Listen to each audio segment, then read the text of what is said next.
What is up, guys? Welcome to Fight Rant Live. Happy to be back. Say hi, Sounds everybody. so excited.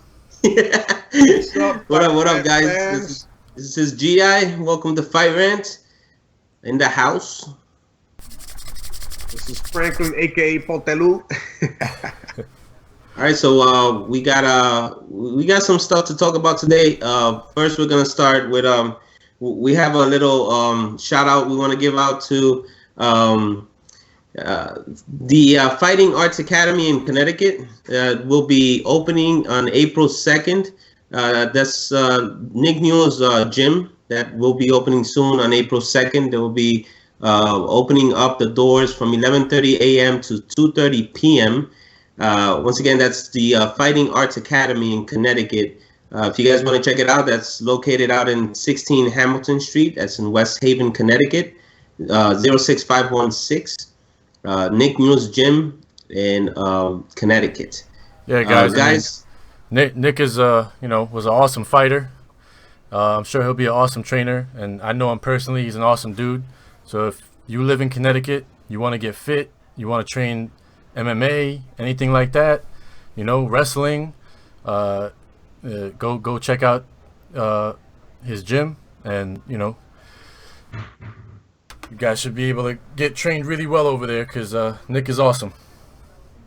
Yeah, he's a big inspiration, and he's a great fighter, and he's a very great guy as well. Also, a lot of the doubters, everybody saw how far he got. Also, became a champion and everything. Yep. All right, shout out to Nick. Shout out to Nick. That's right. Shout out to Nick Newell, and we're gonna kick it off today. Big things. Yeah, we're gonna. Yeah, congratulations on the gym, by the way. It's good to see good things happening to good people. We're gonna kick it off today with John Bones Jones. Guys, he received 5 citations at a traffic stop. That's the latest news we have on Bones Jones. He'll be facing Daniel Cormier on April 23rd. Could this hurt this fight at all? What do you guys think? I don't think so. I mean, pretty much the whole thing. It seems like it was BS. It seems like it was a cop trying to meet his quota and stopped him. He supposedly stopped. Some fans pulled up next to him. He looked to the side and they wanted, I guess, to talk to him, and he wasn't really in the mood. So he revved his engine at them, and they laughed, whatever. And that was pretty much it. And then he just. Light turns green, he pulls away, he's doing 30. Cop pulls up, he said about 10, 20 meters away from him. Pulls up, and he's like, okay, what's going on? Lights going off, whatever, and they make him stop. It's a complete stop, and they're like, hey, officer, what's going on? Oh, you were drag racing. And he's like, how was I drag racing? I was just going 30 miles an hour. Well, when you revved up your engine, that meant you were drag racing. He's like, so I'm drag racing, but I'm not speeding. He's like, I wasn't drag racing. It pretty much became this whole thing because the cop was pretty much just trying to meet his quota. He wanted to get somebody on the DUI or something like that, and that was pretty much it. He got hit with a citation for drag racing, citation for what was the other one? I know it was 5. I forgot the other 4. It was pretty much like BS. And it's pretty much it. It looks like they're out to get him or something. I mean, if John's story is the right story and he's telling the truth, then it just sounds like it was total garbage. So as long as that's correct, then I don't see any problem with this fight going forward. Now this is a bad look for him though, being that he is in probation for previous hit and run. So. That's why I'm really hoping that his story is accurate. And John Jones, listen, you're on your way to becoming the GOAT. Maybe you're one of my favorite fighters. There's no reason why you shouldn't have get yourself a chauffeur, man. You have the money. Do like McGregor or somebody. You don't. It seems like they're out to get you or something. I don't know what's going on here, but come on, man. Listen, we're rooting for you, man. I always say this it's like. Why do you not have a driver? Why we have artists, and it's not even in one location. Not only MMA fighters or boxers, pretty much every celebrity that's out there they're getting speeding tickets. They're getting DUIs. Why do you not have a driver? Why? What's And so if you don't hard have a about it? driver, I mean, you have money, man. Call Uber. Like, Do you need my? Hey, listen, give me a call. I'll ride you around for a I'll good be few somebody's bucks. personal driver, man. Like, I'll be your personal driver, man. Give us a call. I'm telling you that would be one of the last things in my problem list if I was a celebrity is to have any traffic tickets. I would have the cleanest driver's license in the planet. yeah. I mean, it looks bad for him. I mean, it's like, my God, you can't stay. Yeah, I mean, DC's gonna jump all over this and start talking about it now and whatever too, you know. Yeah. Yeah, and I mean, and that brings us to the other side of the hill here. I wanted to talk about this a little bit later, but they kind of match up. This will be with Adrian Broner versus Ashley Teofane this Friday, April 1st. That's on USA on Spike TV. He's scheduled to have that bout. Now, after Adrian Broner, according to Cincinnati Enquirer, local police have charged the fighter with felonious assault and aggravated robbery after a high-stakes bowling game with Christopher Carson, who Broner met through mutual friends 2 years earlier, turned ugly. According to the Enquirer's report, Carson has filed a lawsuit in Hamilton County Common Pleas court that alleges Broner lost $14,000 to him in a series of bowling games and got angry when his opponent refused to continue playing. What are your thoughts on Adrian Broner? How's he looking so far? Well, I'll tell you my thoughts on Adrian Broner very quickly. Adrian Broner is just, I can't stand the dude. Like, his whole personality, his whole persona is just ridiculous. Like, he's, I mean, you're a professional athlete. If you're a professional anything, you don't act professional anything at all. Like, it's ridiculous. I mean, that whole Walmart video that they had a little while back, then I hated that. this, I mean, whether, you know, it does kind of tie in a little bit, though. I mean, dude, you're talking about how much money you got. AB don't need change, you know, throwing stuff up in the air. But did you really lose $14,000 to somebody and then you had to go, you know, assault the guy and like, maybe AB should have took his change from Walmart and just stayed quiet. Yeah. Yeah, I mean, and then he gets mad. Adrian Broner gets mad because Mayweather then gets on him. And he's trying to say, oh, Mayweather did this. Okay, but I mean, when Mayweather was flaunting his money in a strip club, it's not the same as what you're doing in a freaking Walmart. It looks retarded. It makes no sense. Like, yeah, that's a good point you bring up, because that's one of those things that I always, you know, as boxing's concerned, I'm really proud of boxing, and I see boxers in a different kind of light, where to me it's not much about the money, or it's more about how you present yourself, how you act around people. Kind of like I guess I would say Rocky kind of gave me that kind of way of thinking about, you know, boxers or celebrities, how you act and how you represent the company, and not only the company but your peers, and also And yourself. yourself, and whatever you do. I mean, Mayweather has separated himself from Broner quite a bit, but you know it's bad. End, you know you're acting really bad when Mayweather has to call you out. When you think about Adrian Broner, who's the first person that comes to mind when you think about Adrian Broner?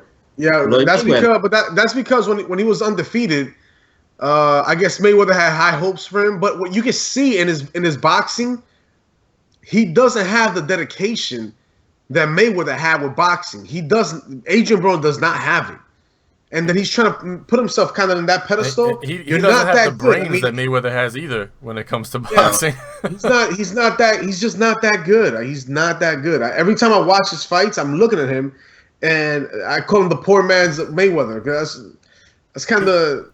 I guess he's that guy that if you look at Adrian Broner real quick while he's fighting, you see like this flash in the pan where you go, oh, that kind of looks good, you know. But then you really watch his whole fight, and after like a couple rounds, you're like, yeah, not so much. Yeah. I'm but not. if you just caught a quick glance of the guy, you'd be like, oh, like not so bad. Yeah. I'm not a big fan, and I feel like his personality is fake. To me, that's just how it feels. It feels like he's trying to push it, like he's trying to fake it. It doesn't come out organically. Dude, I hope it's fake, because if he really acts like that, get everybody to hate him. Yeah. And for me, it ain't working, man. It's definitely not. I don't think it's working either. I mean, Mayweather had a way of doing those kinds of things, but you would see that Mayweather would do it when it comes to a promotion fight coming up. Hey, let me rile some people up. Let me get some. Just trying to sell tickets and pay-per-views. That I give credit to Mayweather. He was a great businessman, but Broner is not even fighting, and he's creating chaos and not only for the pay-per-view push or for the because it's not even a pay-per-view, it's a local fight, but it has nothing to do with the fighter that he's facing. It's just he's being a clown in the streets, and hopefully that changes with him, and we can have a different opinion on him. Personally, I don't think he's worth even watching, but I mean, every time he does perform, he kind of pulls out and on top. Apart from that Danny Garcia match, but I just don't find him impressive at all. That's just pretty much that. For me, that's what it is. I don't think he's a bad boxer. I think he's legit. Nothing's really impressive to me. I don't know. It just doesn't impress me, man. I think his personality just seriously dampens everything to me. I watch him as a human being, and then I watch him in the ring, and I just want to see him get KO'd all the time. I'm just like, somebody please knock his head off. Yeah. Like, that's exactly how we all feel. I assume if you guys feel different, let us know. But talking about personality and way that somebody carries themselves, we had Andre Ward versus Sullivan Barrera. He just fought, and he had a decision win, 12 rounds. And what do you guys think? Ward. I thought. We'll give it to Franklin first. Franklin's the Ward fan of the night. Just say the truth. I'm just saying the truth. To me, the best right now. Mayweather's no longer. He's retired. So the best right now, pound for pound, boxer, to me, is Andre Ward. No question. I agree. I don't care if he was gone for those 2 years or whatnot. All I needed to see again in this fight, I actually wanted him to go all those rounds because I want him to get the rounds in since he's been gone for so long. Okay, bro, did you? I swear to God, I thought I was watching a video. I thought I was watching EA Fight Night. Did you see the dude parrying like it's a video game? Yeah, he was parrying shots, boom, boom, and catch him right back. This guy's insane. Skill wise, he's insane. I don't. Kovalev. I see him giving them a better matchup, I guess, than Triple G. After this, after seeing what he's got left, now to me, Triple G stands no chance against him, which is why I think his camp and him, they've avoided him so long. Kovalev, he stands more of a chance because I noticed that Ward he's outsized in light heavyweight. He's outsized there. Yeah, a little bit. But I still think he beats Kovalev. Yeah, I do too. I mean, look, as far as that fight went, I thought it was a pretty damn masterful performance for most of the night by Ward. He won, to me, every round except one. And the judges pretty much agreed. Could he have knocked him out earlier? Maybe, but Ward's not that kind of guy. He's not gonna press for KO or whatever. He's gonna win however he feels most comfortable to win. And the other guy's dangerous too. I mean, he 17-0 with 12 knockouts. Yeah, no. So I thought he couldn't get too sloppy. He's trained by Abel Sanchez. So I mean, Triple G's trainer. Triple G's trainer. Yeah. I mean, I just thought Ward. I was really happy to see that because even against what was his name, Paul Smith or whatever. Francisco was always like, "Oh, he didn't look that good, whatever." But to an extent, he was right. His timing wasn't as good, but his timing was way better in this fight. His reflexes were better. So But Lee, did you see the parrying? Oh, it was amazing. Especially when he parried There was one where he parried with his right hand and then threw a right hand. Like, immediately, I was like, wow. Like, you just parried a shot with your right hand. That? Yeah, did you catch? There was some shots he would block him with his own fist and parry them. I'm like, I think the one you're talking about, I think he parried him or just blocked it with his own fist like this with his right. And he used the same hand and hit him. You punch it down and you, that's what the hell? I mean, that's a classic technique. How great your reflexes have to be and how fast you have to be able to think to do that kind of stuff on a continual basis. That's why, to me, there's no question he's boxing wise. Like, I saw the match. I really think he did a lot better than what he did with Paul Smith. I wasn't happy with him against Paul Smith, just because I know Paul Smith and I know his record, and it was somebody that he can really like just destroy. In this bout, it was a good fight. It was a calculated fight.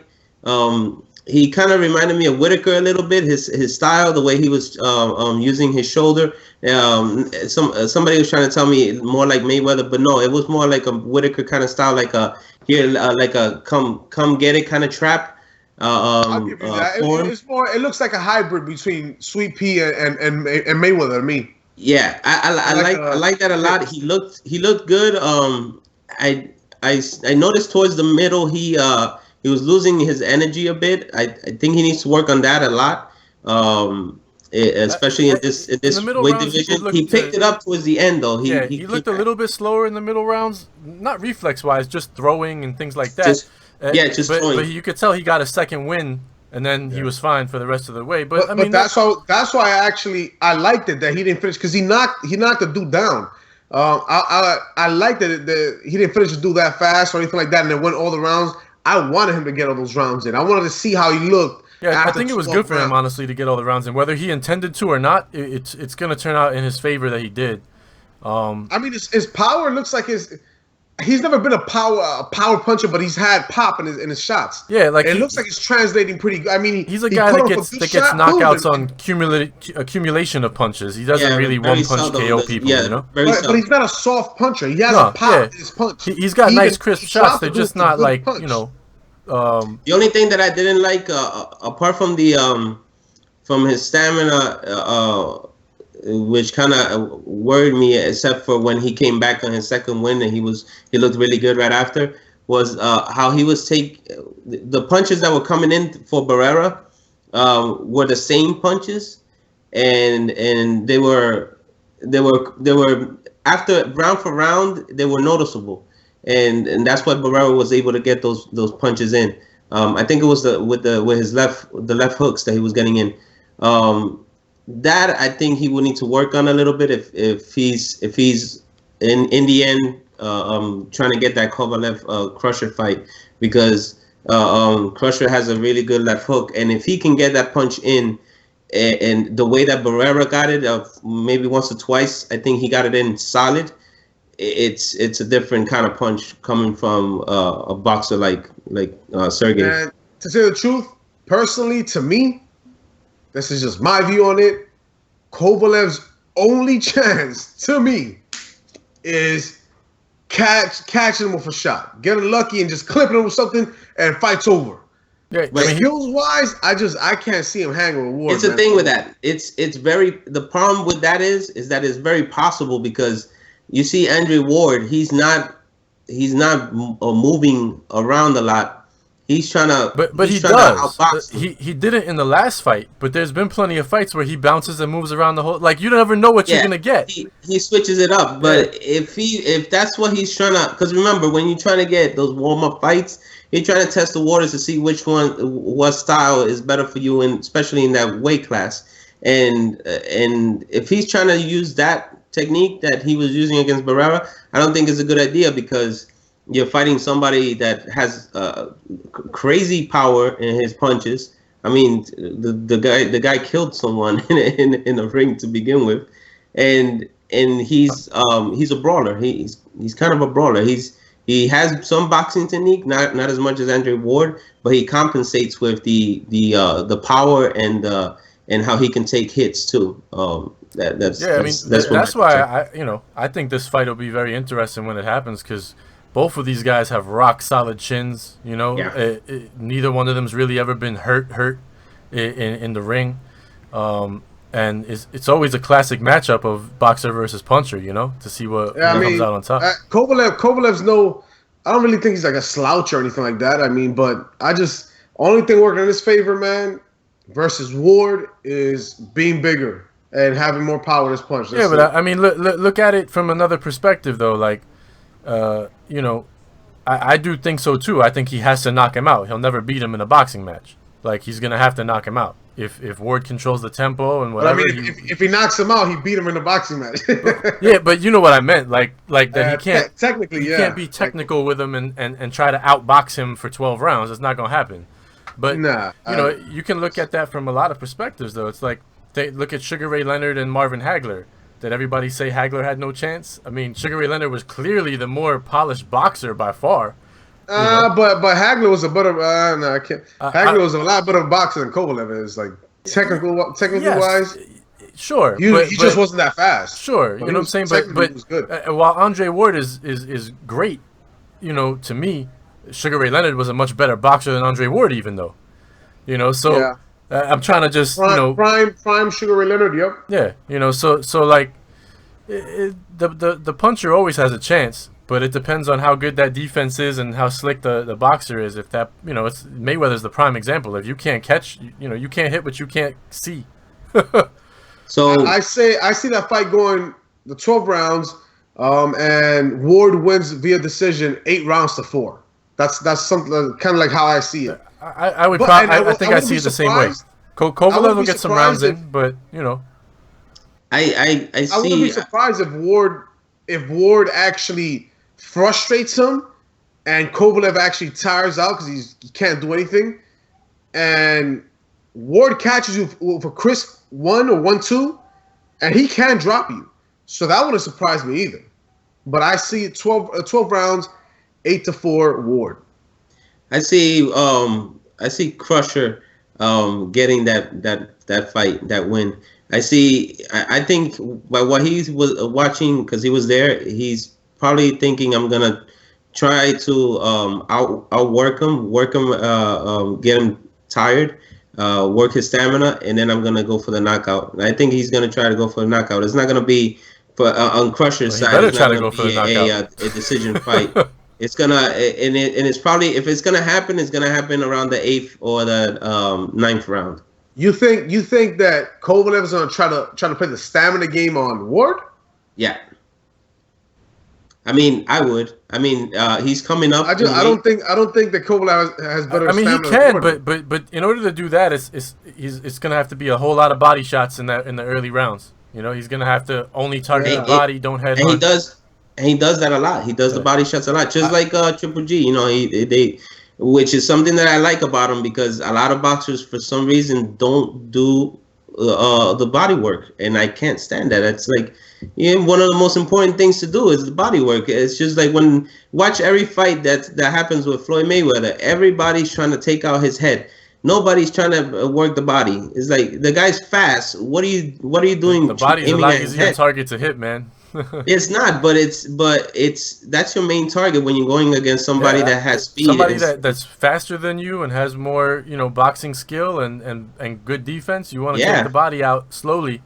And I mean, that's what I would do as someone coming up in class.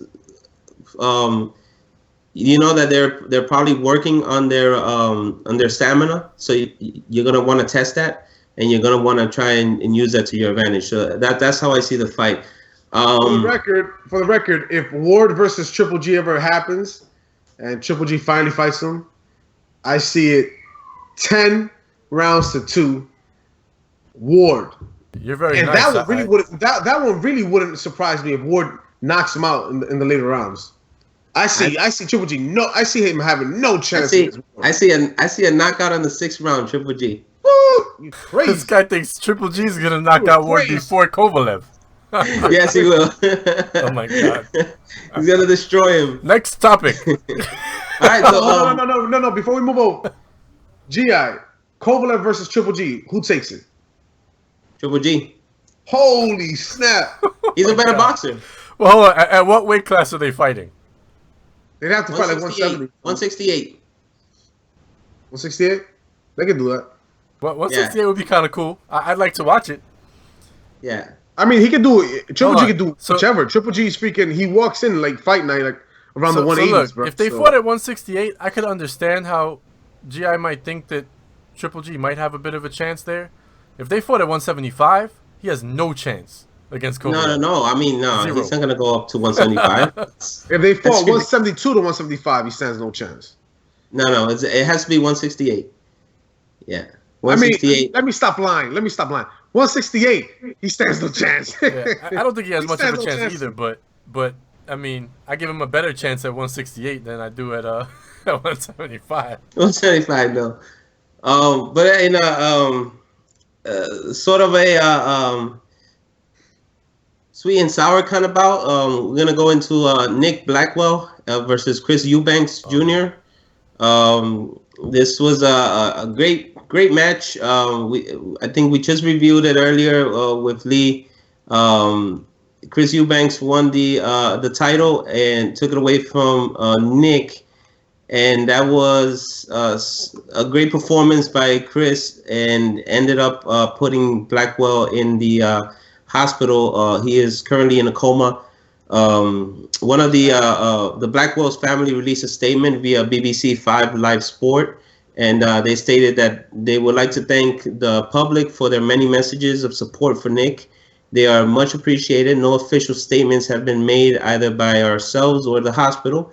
We would like to clarify that given the unsubstantiated rumors and statements in the media, we would like privacy while Nick receives treatment, and any statements will be released only by the family or the promoters of Hennessy Sports.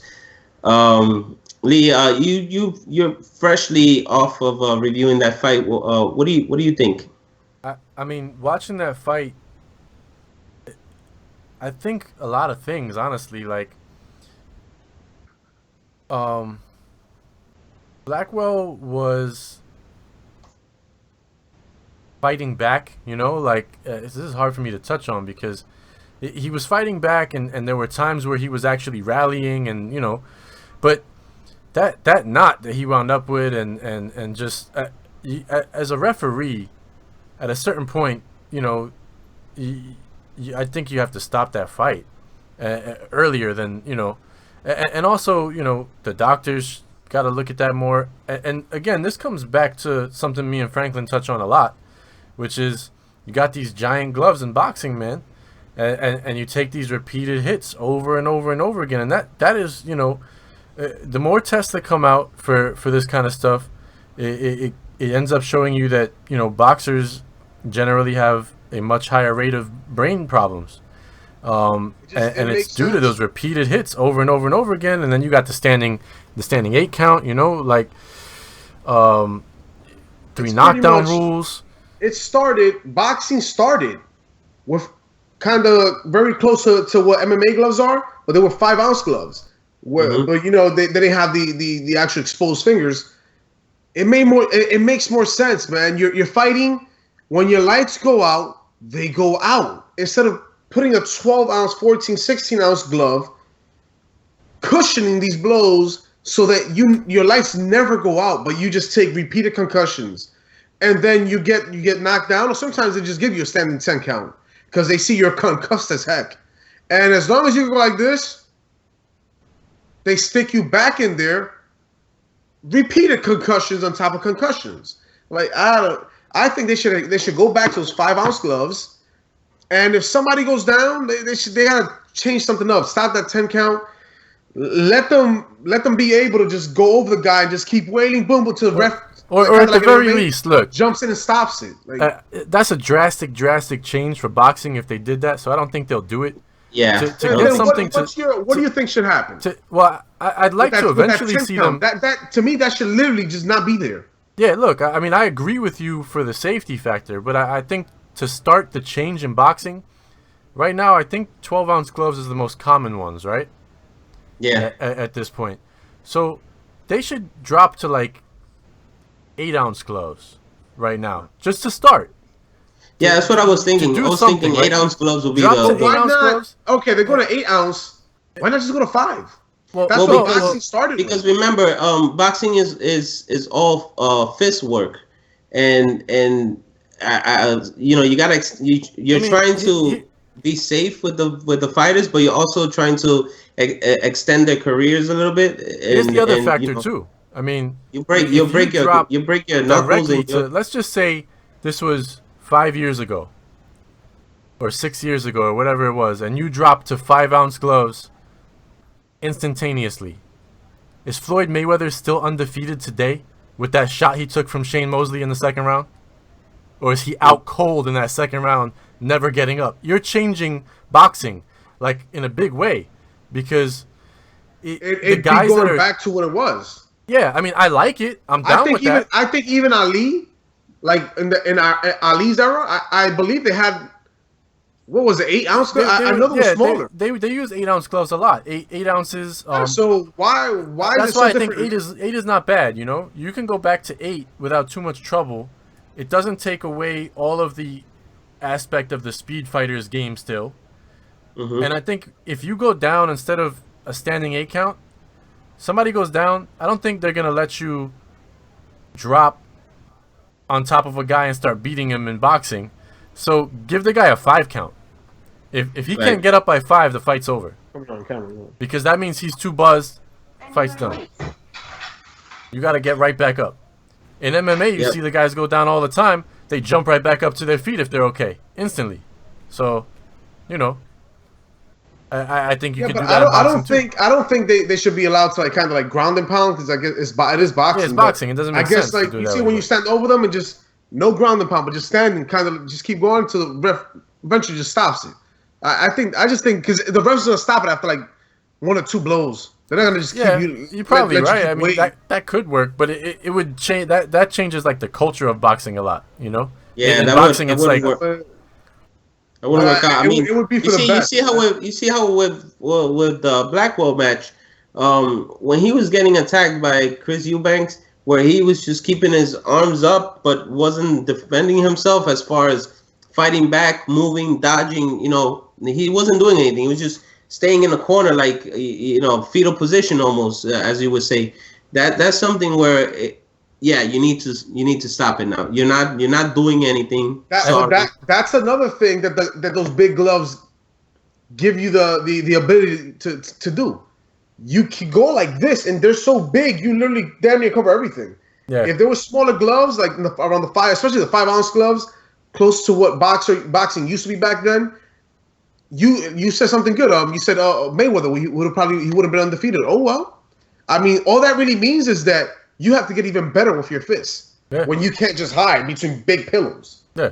We all know Mayweather was a master of using everything in the book to win. You know, like that's why he ended up undefeated. Why do you think the shoulder roll works so great in boxing? Because those big gloves, you can just make them slide off of you. Yeah. Trust me, go ahead and shoulder roll in UFC all day and see how good that works for you. And I mean, I'm not gonna attack too much the referee. I think Victor Laughlin was his name. I'm not attacking him per se, but he stopped the fight during the 10th round, and that's when the doctors, decided no, he can't continue. But I mean, look, because I understand how tough it is to make those decisions, especially in the moment. But he according to British Boxing Board of Control's General Secretary Robert Smith. He's 25 years old, Blackwell. He immediately received a scan in the hospital where it was discovered that he had suffered a small bleed, and medical experts were taking care of him and will make a decision on whether to operate or not. He also collapsed and was given oxygen in the ring after the result was announced. So, you know, it's just one of those things where it's also one of those things where it's like, damn if you do, damn if you don't. Like on Victor's part, the referee. So I'm not gonna beat him too much on it. To me, it's not the ref's fault, because that's just part of boxing. What can you do? So he pretty much has to prematurely stop a bout because of No, it's not. It's just the way it's structured, man. Like, Yeah. let's keep it. Let's be realistic. How many times has it happened already? When the last year in boxing, it's happened like 2 or 3 times already. That's a lot, man. Yeah, for someone to pretty much kind of die. That's why I really think they got to do something to, not good. At least a little something every year. And you know what's crazy? I remember that boxing match that G had told me about. He said, "Oh my God, these heavyweights went at it back," and he was like, "I won't be surprised if one goes into a coma." He literally said that, and then the next day, the dude was in a coma because they're wailing on each other with these huge pillows. And no one is going down. So it's just concussions for like 12 rounds. And G.I. called it. And within about 8 hours, I believe him telling me the next day, holy snap, the guy's in a coma. Did he die? Is he alive? What happened with him? I think he's still in the coma. My goodness, for like 2-3 years? Yeah. Man, it's not worth it, man. You see what I'm talking about, Lee? They have to make a change. Yeah, they got to start changing, and I'd eventually like to see them go down to 5-ounce gloves. That's fine, but I just don't see them doing it right away. So that's why I give the idea of at least step it down to 8s, because that's a common-sized boxing glove already. It's already in production. The brain is designed for that. It's pretty much a survival mechanism that's built into the brain. Is once you get hit too hard, lights out. You go out. It was Magomed Abdusalamov. He was the heavyweight fighter that we were talking about. He hasn't died? I don't see that he has passed. No. The last reports I saw was he was still in the coma, and the trust fund was still open where they were collecting, to help him. Hopefully some changes happen, man. Yeah, hopefully some changes happen, and our prayers and thoughts are with the Blackwell family, and hopefully he recovers. Nick recovers and comes back, healthy. On that note, coming back healthy, as far as the UFC's women's division, a little piece of health has come to its aid, and that's in the form of Cris Cyborg Justino, who will make a debut versus Leslie the Peacemaker Smith at UFC 198 on May 14th. Guys, what are the plans for Cyborg here? Yeah, she's fighting at 140. That's like the catch weight, which clearly she can make, but it's a catch weight to a division that doesn't exist. So I'm a little confused. I wonder if they're just putting her on the card just for the name. I think so. It's because I believe it's her hometown in Brazil. That's right. It is in Brazil, but I don't think they're gonna give her one fight only though, and then say, all right, you're out of here. No, let's see. Ronda's not available, right? Right now, not available. Misha just had her fight. She wouldn't be available soon enough. She's already booked for Ronda. Paige is out with the Dancing with the Stars thing. Should have been Holly. I think it should have been Holly. Holly just lost her, so she wouldn't have been available either. I think it should have been her because she's even fought. That's really her weight class, like 145. That's where Holly really competed before. You can see she's so big. And if that fight ever happens, also, I see Holly Holm beating Cyborg to me easily. Holly Holmes looks best when somebody charges her. That's how Cyborg what I think is gonna happen. I think it's gonna be putting in Cris Cyborg into that bout as a warm up. I guess I would say as a warm up fight, and to get her into a match with Holly Holmes, which would help Holly if she was to defeat Cyborg. It would boost her back up after this defeat. Or maybe they're trying to do, like, let's say, hey, let's start off at 140. Then after that, let's see how you feel. See if you can do 135 afterwards. Could be that also. Yeah. Yeah, it's possible, but that's a big gamble. You're putting her into a UFC contract at that point.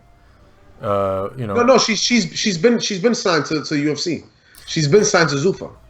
No, I know that, but she doesn't have an actual UFC contract for fighting. Like, she's just in what is it, Invicta.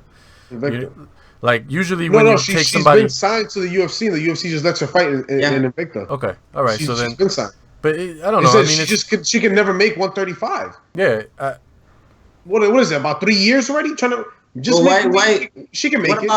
What about creating a new division for the women's? I think that's what you know. I mean, you could do it, but the talent pool is not good at 145.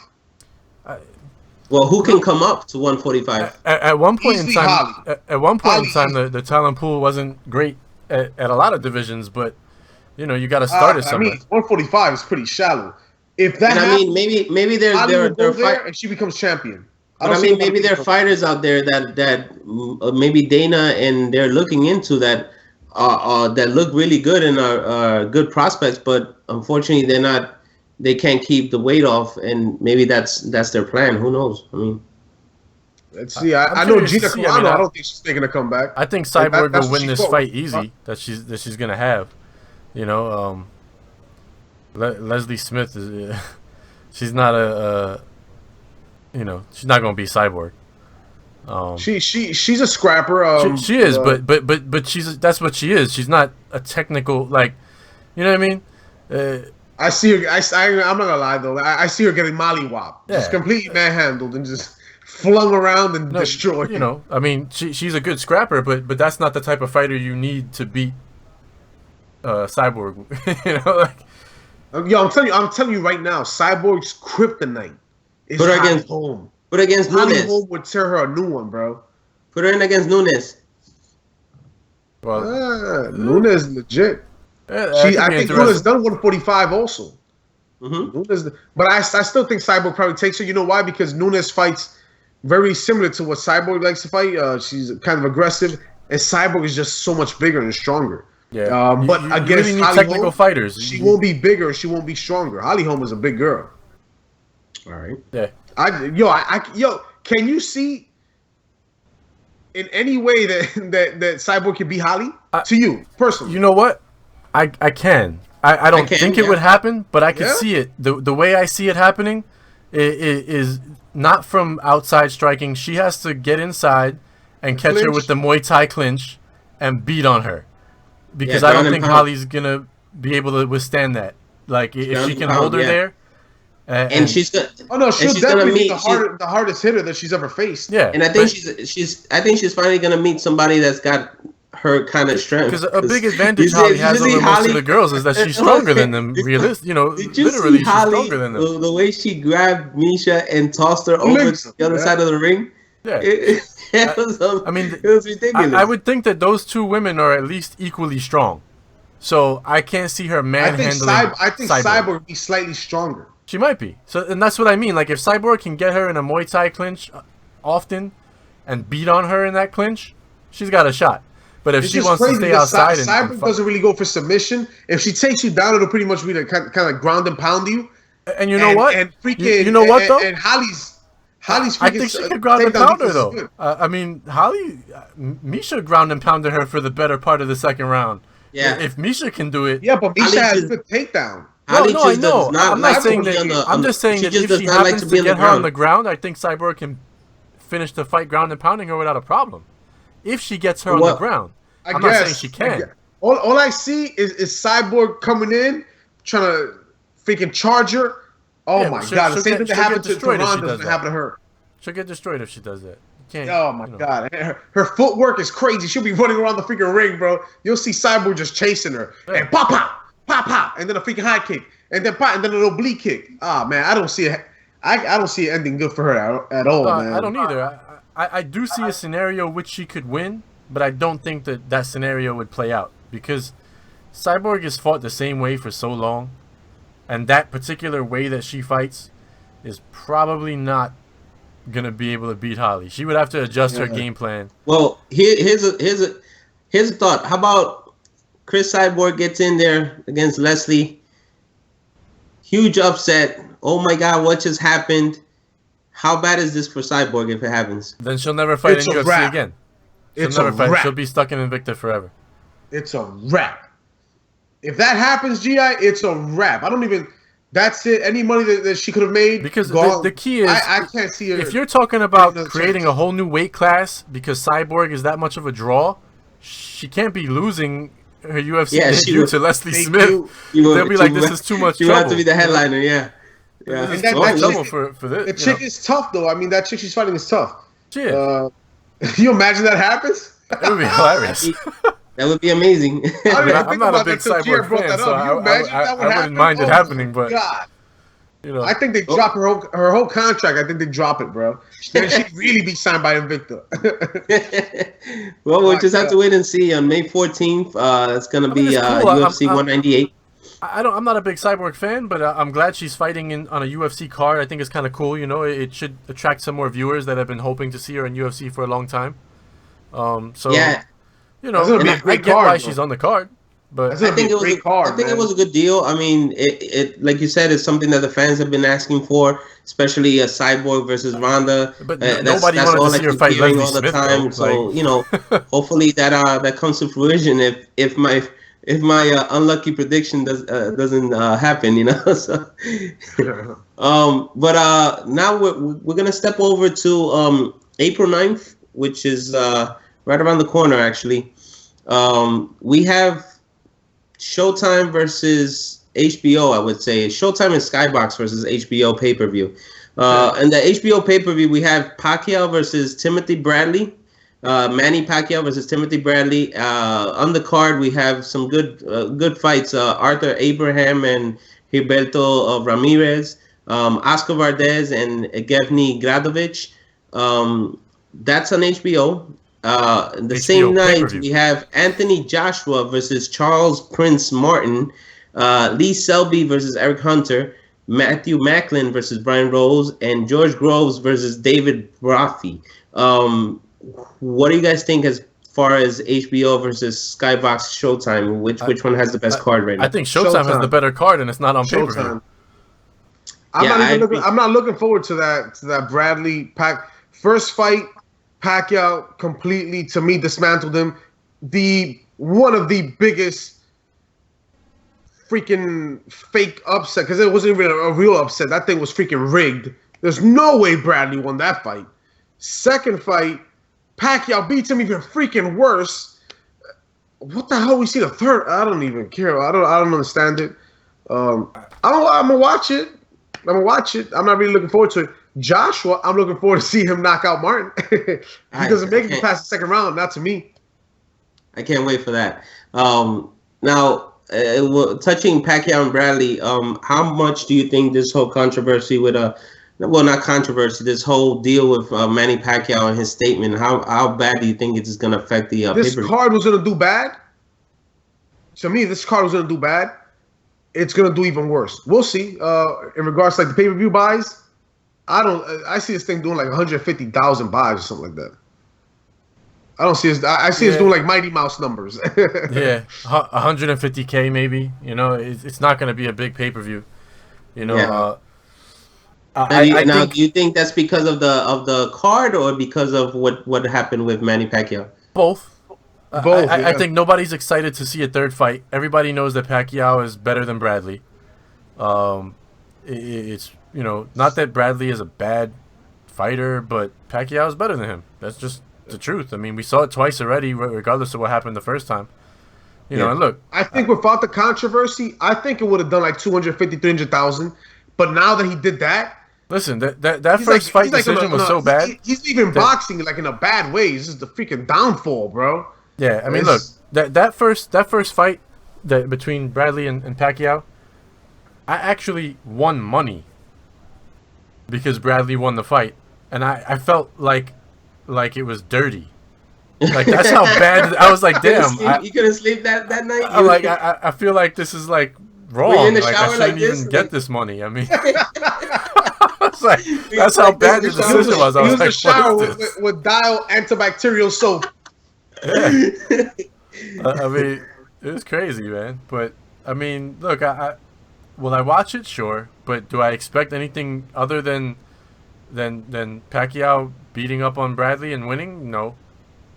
I mean, Bradley doesn't have any power, and that's the problem. Like, he can stand toe to toe and throw whatever he wants to throw and do it. He's not hurting anybody. That's someone right there that would benefit from 5-ounce boxing gloves. Yeah, you give Bradley. They should give Bradley 5-ounce gloves and keep Pacquiao in 12-ounce gloves, and then maybe. Well, When you said Anthony Joshua, you see Anthony Joshua knocking out Charles Martin in the second round, Franklin? Second round. I can't see him. Man, if he gets past the second round, it's because Anthony Joshua's taking it easy or something. Yeah. You know, I'm a big fan of Anthony Joshua. Me too. I would go with that too. I mean, second round, third round, the latest. You know, I mean, I can't. I'm trying to picture Martin competing. I can't even see him compete against Josh. I can't. Man, if he makes out the second round, it's a miracle. I would say the third to fourth round, going to Anthony Joshua by knockout. Say the truth. You're seeing it going that late because maybe in your mind you're seeing Anthony Joshua just taking it kind of easy, right? Yeah, I mean, I don't want Anthony Joshua to become the kind of fighter where he just lunges at people right off the back. I want him to become a overall complete boxer. You know, where he can take the first round, study your opponent, whether he's amateur or a pro. Study your opponent. Second round, work him in. Third round, finish him off if you can. Fourth round, you should know what's going on by then, and you should be able to control the whole fight. Charles Martin, I was kind of impressed a little bit with him on the last fight, but then when he lost, when he won the bout, and then he came out the way he did, it left a sour taste in my mouth, and I saw that fight. I wasn't impressed at all. To me, the other dude was just a better boxer, and he blew his leg. Yeah, he was a better boxer. He is a better boxer, but I mean, he just needs to work on his microphone skills. He needs to know how to say things, and because it just comes off bad. I mean, you know, oh, did you see? I guess, you know, my punch hit him so hard it broke his kneecap. Hell out of here with that. Like when we saw the replay, it didn't even touch him. He just crumbled on his own. It was like watching Triple H when he ran and snapped his, it looked like how you know, pro athletes when they just tear an ACL, like on football, they go down without any contact. You know, it's just a thing that happens. I didn't have Charles winning the fight, and he was lucky that happened. If Anthony Joshua comes out, because I hear what G.I.'s saying, but if for whatever reason Anthony Joshua comes out from as soon as the bell rings, and you can see he's coming for his head, I won't be surprised if it's over in the first round. Like literally, and if he doesn't knock him out cold, he'll drop him once and drop him 3 times in one round to the point. If he comes out like that, I could easily see that being a first round match. I kind of want to see him develop a little bit too, though, because what I really want to see is maybe like a year and a half to 2 years from now, Anthony Joshua fighting Deontay Wilder. That's what I want to see. Yeah, to me, he can't hang with Wilder. Not right now. Not right now. He's very young right now, but he's up and coming. 2 years down the line, another 6-7 fights. I wouldn't mind, you know, seeing that fight.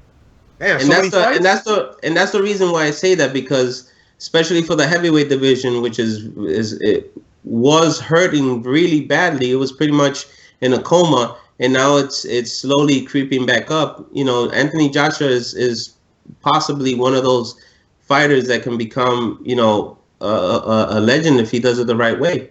Yo, they need to. They talk more about Anthony Joshua than freaking Deontay Wilder. Come on, we have a heavyweight champion. Please promote the guy. Like, why is this guy not freaking mainstream already? Household name. We haven't had an American heavyweight boxer champion in how long? And we finally have one. Deontay Wilder. What the heck is he? 36-0, like 34 knockouts or something like that.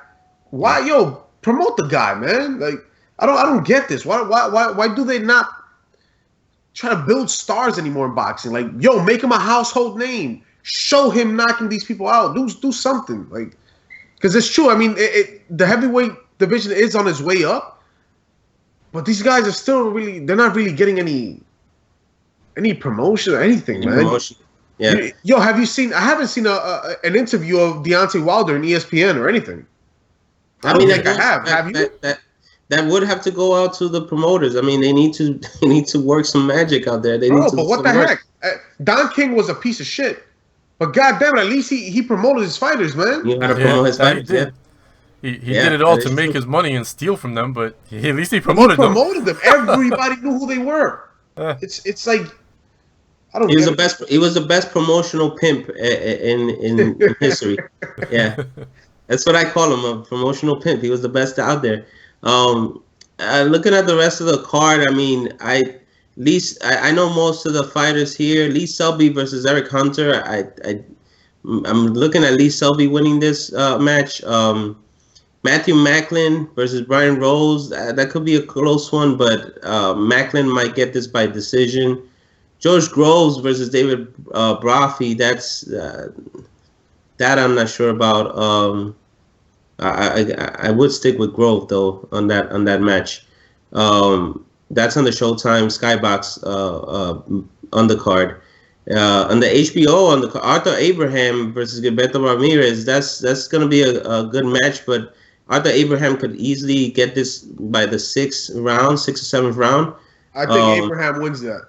Yeah, and Evgeny Gradovich I like watching him fight. He's a tough son of a gun, and Oscar Valdez is also. So that's gonna be a battle right there. I'm gonna be rooting for Gradovich in that bout. But that's what we have coming up April 9th. We have April 3rd. That would be WrestleMania. WWE WrestleMania is happening in Texas. Everything's big in Texas, especially WrestleMania. And I'm pretty sure Hulk Hogan's gonna probably show up over there since he's recently won his court case and made millions of dollars. You think like 150 million?